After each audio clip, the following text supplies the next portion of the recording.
Hi, I am Andrew Swires from Kaiser Church of Christ in Kaiser, Oregon. Today I will be focused on Philippians 2:12 through 18. No hate like Christian love. This is a saying that has always struck me because I always try to live a life that is very in line with Jesus, very loving, very unlike this world. But this saying is a trap and it turns it back on me. It turns back this love that I try to live into hate. It turns it into, and it always makes me check myself. See, what am I missing?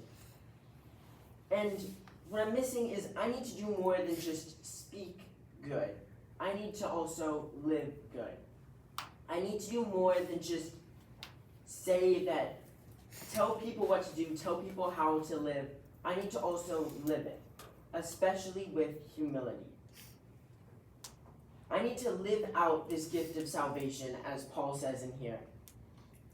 We need to act as children of God, and we need to be genuine with our lives, genuine with how we address our struggles, and genuine as we work on the path to righteousness. We need to become slaves to Christ and let Him work in us. All of this leads back to humility and becoming people who are living in ways that we can represent Jesus, both in how we speak and in how we live, so that there is no question who we are children of. Someone was texting me the other day about how they felt like the best people they've ever met are outside of church. They're non-church goers. And the worst people are these people who they meet in the church, who they go to church with every Sunday. And I texted this long response about this or that, and I really dodged the true answer about hypocrisy. Because I know I have been a hypocrite in the church also. There's been plenty of times where I've told other kids in my youth group that they're doing the wrong thing, but then I'll go to school and I won't be living it out. Or I'll tell them that they need to be more focused in the youth group and I won't be focused. I'm very good at saying, be a servant to people. I'm very good at telling people to sacrifice and then not being a servant, then not sacrificing. I struggle to live in a way that is worthy of the gospel, or as Paul says in here, works towards our salvation. Not because we can earn it, but because we already have it. And I'm sure many of us out here struggle with it too.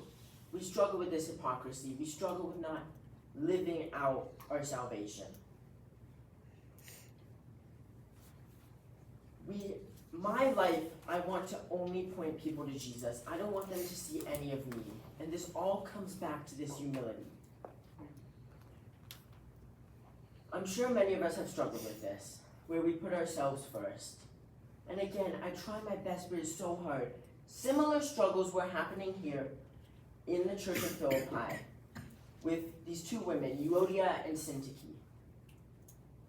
They were fighting over something, and it's really bleeding into the church as a whole. It's bleeding into the church body, and Paul addresses them directly later in this letter. But first he writes in Philippians 2:12 through 16, "Therefore, my beloved, as you have always obeyed, so now, not only as in my presence, but much more in my absence, work out your own salvation with fear and trembling. For it is God who works in you, both to will and to work for His good pleasure.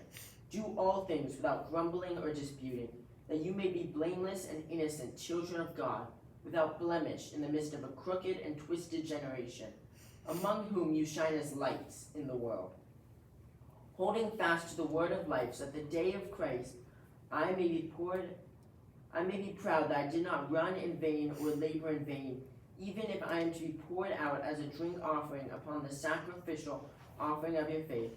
I am glad and rejoice with you all. Likewise, you should also be glad and rejoice with me."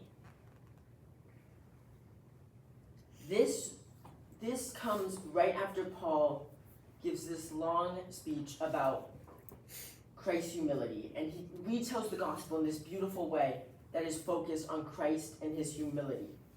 And now he's telling the church, this is how we live it out.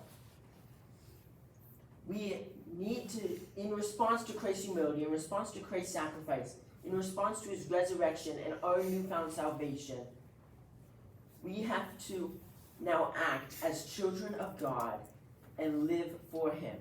We do this through loving God and loving people. We now must put others before ourselves.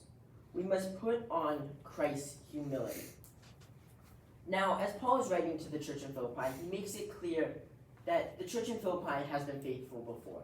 They have been following this good example. As he says in verse 2, "Therefore, my beloved, as you have always obeyed, so now, not only as in my presence, but much more in my absence, work out your salvation with fear and trembling."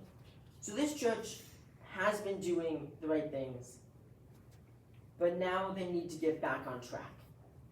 So Paul gives them this good reminder and reminds them of Christ's humility and how they need to replicate it. There are lots of times that we also need this reminder to stay on track. Like I said, I have struggled plenty of times, but there's also been plenty of times that I too have been humble and then go back off track, and I need that reminder.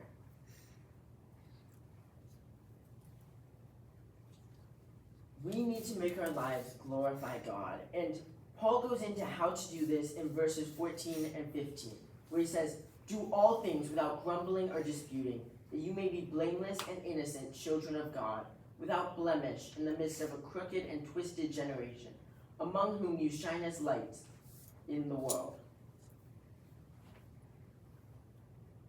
Paul brings up doing life without grumbling or disputing because these ideas put yourself first.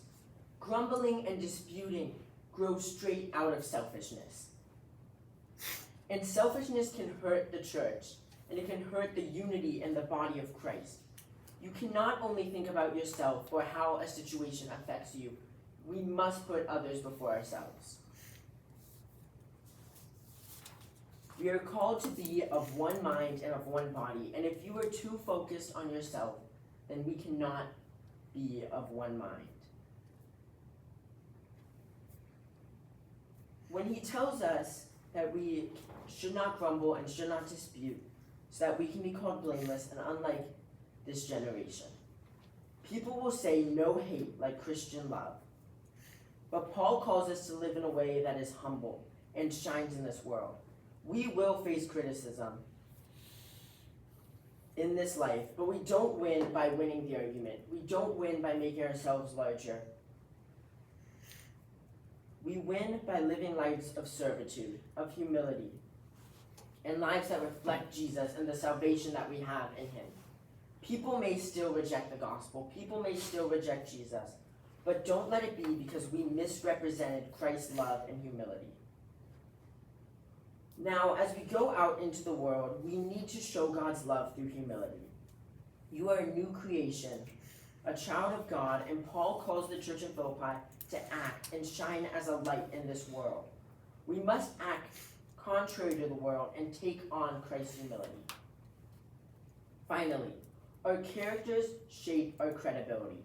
And as we work out our salvation that God is working in us, we must do this with humility, that we become examples of Christ's love. Because it is not for us, but it is for Christ in me. Now, when people challenge your character, make sure your character isn't pointing back to what you've done, but what Christ has done in you. Point them to the character of Christ and be people who replicate that. As we go out, let our lives live humbly, love sacrificially, and let your life point only to Christ. Amen.